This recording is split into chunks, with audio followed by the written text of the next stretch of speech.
Hello everyone, for this tutorial we're going to go over how to run a correlation, Pearson's R, obtain an R value in Excel. With that, you can see in front of you that there's already a data set that's already loaded. For this, it's Little Rock block groups. Remember, block groups are comparable to neighborhoods in a lot of research. With that, we're going to look at the violent crime rates per 10,000 residents and the neighborhood percent of home ownership. Now you might wonder, how do these two relate? Typically we think about communities that have higher home ownership, is more stable, has greater social controls because people agree on the norms that are accepted, they've lived there longer, they're more embedded in the community. On the other hand, more transient populations where you have a lot of turnover, renter population, they're not as invested as argued in the community. With that, less agreements on the norms, and out of that, crime can be a result of the lack of social controls in that area. So with that, a hypothesis would be then, as percent home ownership in a neighborhood goes up, the violent crime rate goes down.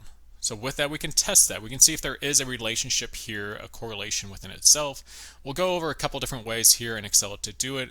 Excel does have an easy way to do it in their data analysis tool pack. We'll also go through how to calculate it if you wanted to plug it into the formula that you see on the right and identify, is there a statistically significant relationship between percent home ownership and neighborhood violent crime rates in Little Rock. And we'll go through that, and we'll end up showing a scatter plot at the end so you can see the trend line and how it looks. So here, the data in front of you, as already kind of highlighted, we're going to go through both ways of looking at it. Let's start off with the pretty simplistic way in the data analysis tool pack. Go to correlation, hit OK. For here, we're just going to highlight our data set here. So we have percent home ownership, violent crime rate. I'm going to hold down Control and Shift, hit the down arrow, highlights the data for this. The data here, the variables themselves are grouped by columns.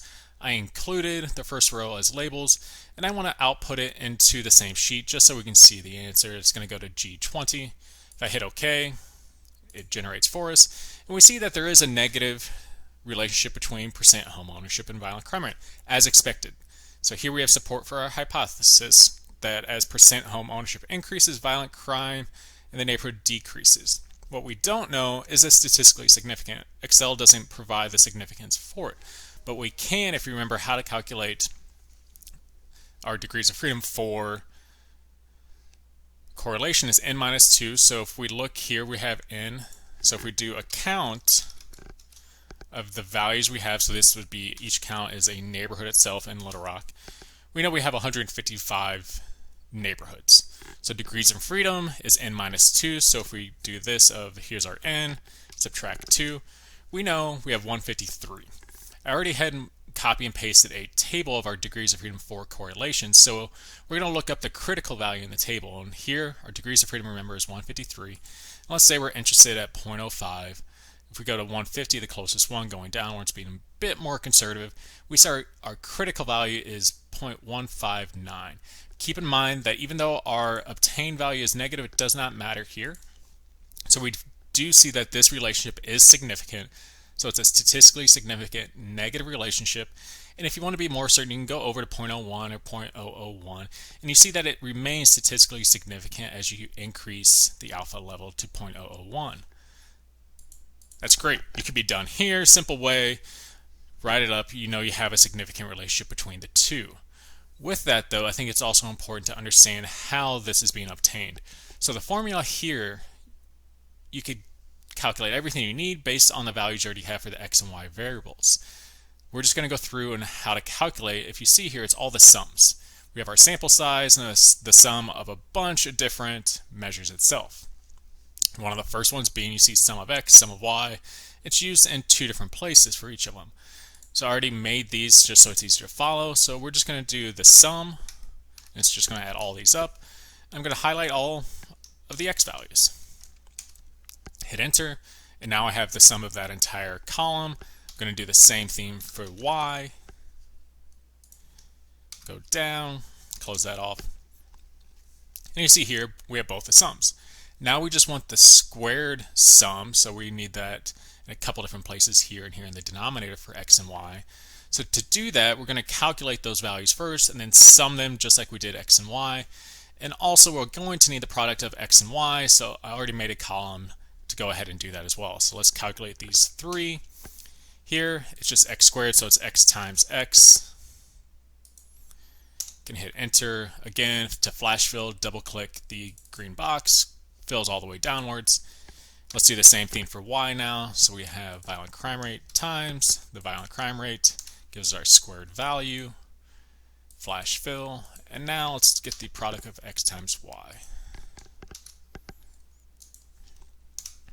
And fill that all the way down. Now we have the three values that we needed to sum and fill in the rest of the values that we can use and then plug into the actual formula itself. So again, I'm going to use the sum function and just highlight all of these and do the same like we did for the first two. So sum y squared all the way down, good to go, and then sum x times y. Oops. Hit the wrong arrow there, so equals sum first one all the way down to the last one. And then we're good to go. So now we have all of the values that we can plug into the formula and actually calculate our R. Ideally, we're going to get the same value that we did down here when Excel did it itself in the data analysis tool pack. But now we know where the values are coming from and we're going to plug it in. So I'm going to do the numerator first, and then go into the denominator and do the left and right side separately, take the product of them and then square root it to show it in multiple steps, and then calculate the R by taking the numerator and by the denominator. So let's get started. So again, we're going to start at the top with the numerator. We start off with, we see our sample size here, so n, and with that we're going to multiply it by the sum of xy. So that's this one here that we just summed. And from that we're going to subtract the sum of x times the sum of y. So we're good to go there. We have our numerator for us. It's already a good sign since we do see it's negative here. We would hope then that our value at the end, since it is going to be negative after it's already been calculated, we see the first part's correct. Now let's get into the denominator. Keep in mind we're doing the left side first, the x value, and then we'll do the right side with y, and then get into the square root of them. So starting on the left with x, we have the sample size times the sum of x squared. And from that, we're going to subtract the sum of x times the sum of x. So that is squared separately. Keep in mind the parentheses there are important. So now we have the left side of the denominator, and let's do the right side now. Same formula part, we're just substituting the x for the y now. So again, sample size times the sum of y squared minus the sum of y times the sum of y. Great. Now we have the left and right side. The next step now is to multiply these together. So here we're just going to multiply the left and right side together. We have a very large number. That's what the e to plus 18 refers to. But now we can take the square root of those. And now we have the numerator and denominator to calculate our value. So here, that's all I'm going to do is take our numerator and divide by our denominator. And here you see that we do get the same value. So this is how you would walk through the steps. If you wanted to do it by hand, you would calculate all of these and then sum them all up, plug them into the formula, and get to negative 0.311. Based on that value, keep in mind the maximum is plus minus 1. So 0.311 means that there's a moderate medium relationship. It's above 0.2 but below 0.5. So we know that the negative significant relationship is a moderate relationship. It's a medium if you want to view it that way. With that, since we have all the data here and we're in Excel, there's some perks to being in Excel. We can insert a chart. So I'm going to go ahead and highlight our two values here, our two variables x and y. And if you go into the top and if you hit recommended charts, it's going to look at the data and offer up some suggestions here. It gives a great one to start off with. Compare at least two sets of values or pairs of data. Use it to show a relationship between sets of values. That's great. That's what we're looking at with a correlation. We want to understand if there's a relationship between the two continuous measures. Hit OK. Now we've generated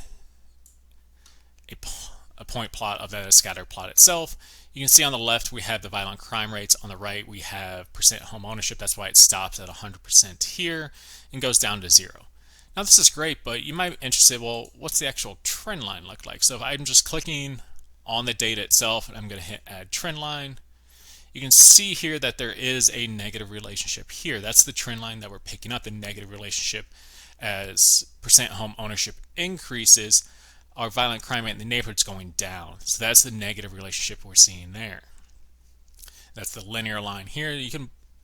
Excel has plenty of options to this. This is just one way to look at correlations in Excel. When you have data and you say you don't have access to the programs, Excel still gives you an option to look at that data itself. With that, if there's any questions, please feel free to reach out to me and let me know. If not, cheers.